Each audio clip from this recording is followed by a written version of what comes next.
Hello!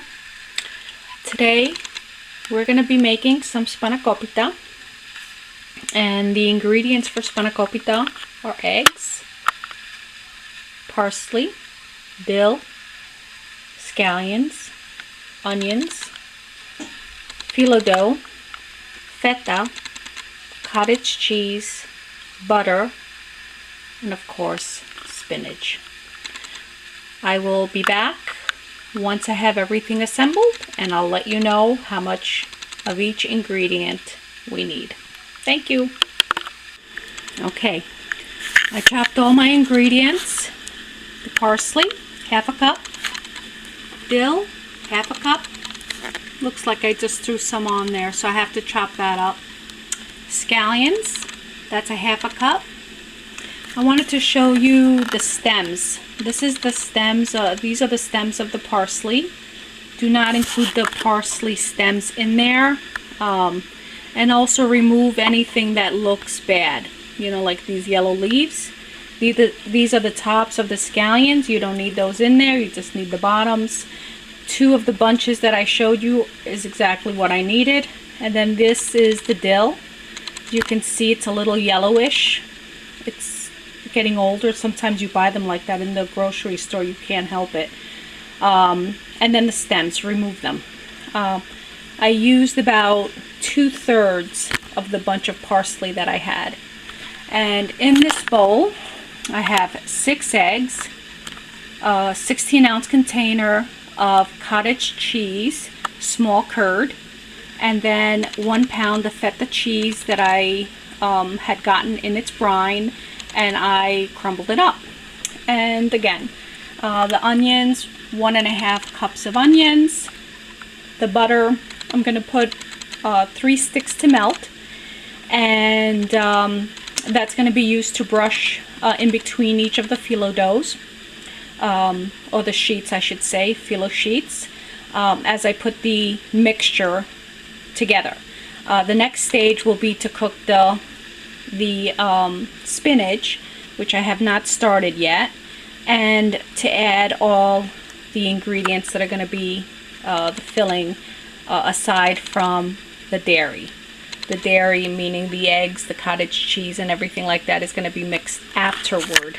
And after I'm done cooking all of the ingredients, then I'm going to add 1/4 cup of breadcrumbs, or less. That will absorb all the liquid in the mixture, so when you're doing your Spanakopita, it's not going to be soggy, which in turn won't create the phyllo to be soggy, and you don't want the phyllo to be soggy.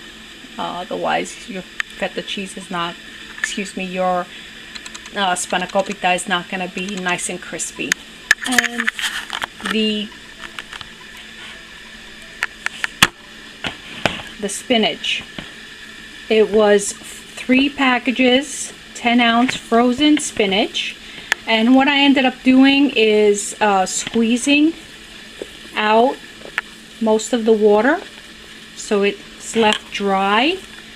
Again, it's so that your Spanakopita does not become soggy. I'm going to be cooking this in a second with the onions and the parsley and everything like that, and I'll show you how I do that in a few seconds. But I wanted to show you all the ingredients before I start putting them together. Okay, as you can see, I finally chopped the scallions and the onions, and I lightly salted the onions and the scallions, very lightly, because the feta has a lot of salt in it, and I don't want to have somebody have a Spanakopita and want to spit it out because they just can't eat it because of the salt content. I think that the salt in the feta will balance everything out. So as you can see, things are about translucent. A big piece of onion there. Somebody's going to be the lucky person. And I'm going to add the spinach. So as you can see, the spinach was totally squeezed. All the water was squeezed out, or as much as I could. I'm going to cook this probably 5-10 minutes, and then we're going to add the dill and the parsley, and we're going to drizzle it with salt. Excuse me. We're going to drizzle it with the breadcrumbs, and then we're going to be adding it to the mixture. And this was the eggs, the cheese, and the cottage cheese. So the feta, the cottage cheese, and the eggs. So the spinach, onions, scallions, dill, and parsley have been cooking all together for about 5 minutes. Total of 10 minutes for everything on here. And now I'm ready to dust the pan with breadcrumbs. Now again, the breadcrumbs are going to pick up any of the moisture. Just want to make sure I was putting the right amount in. So you're just going to mix that in well together. You can turn it off, which I did. Okay.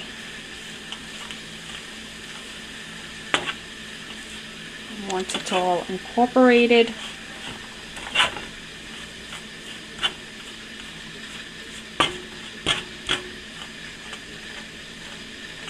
it's like watching a third person through the camera lens. But anyway, once everything's incorporated, then you're going to take the mixture and you're going to include it with the eggs.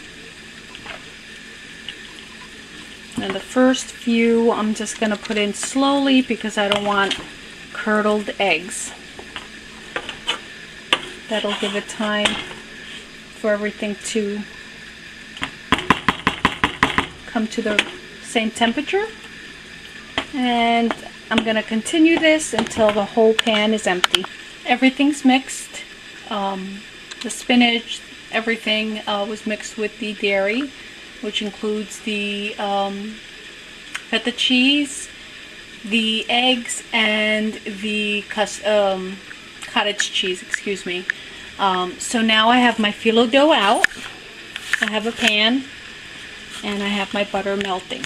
Now this is going to be very difficult to show you because I'm holding the camera with one hand, but I start out, even though this is not the pan that I'm going to be cooking everything in to begin with, I am going to coat the bottom with some butter.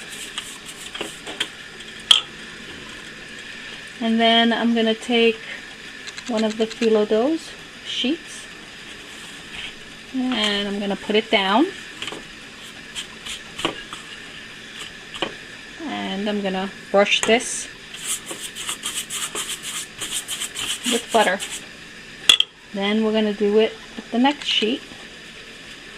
Grab it, try to best as I can with one hand, put it over the other top sheet, and again brush it with butter. And we'll do it again a third time. Grab a sheet. Don't be scared of the phyllo dough. Put it down, brush it with butter. Now, what I end up doing is I cut it, I position where the center is. I'm going to guess right there. I'm going to cut a line through. Then I'm going to cut a second line. And then a third. Then I'm going to take, that's too big, tablespoon of feta mixture.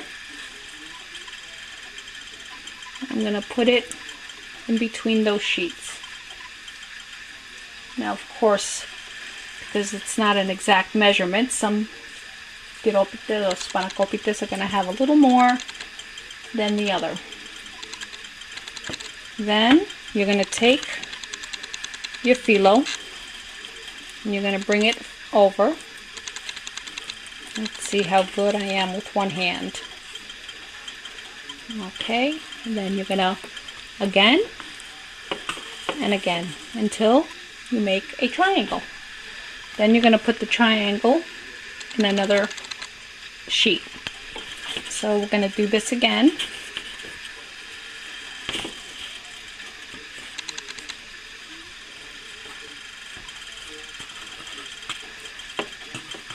There you go.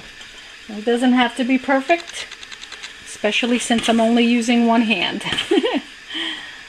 Okay, so again.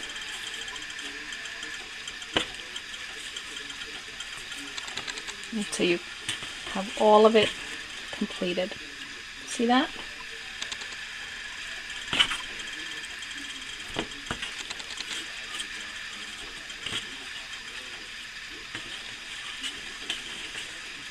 There you go. So when I'm done with the pan, when I'm done filling it up with the Spanakopitas, I will resume. Pan is full. I'm getting ready to stick it in the oven, 375 degrees Fahrenheit for about 20 minutes. When it comes out, I'll show you what the end results are. Spanakopita is out. They cooked for about 20 minutes. They've been out for about 5 minutes, so they're cool enough to handle. And I just want to use a knife and cut it.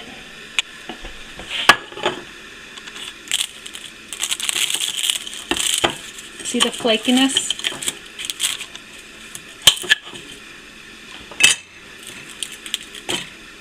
There's your Spanakopita. So bon appetit or kalli orexi.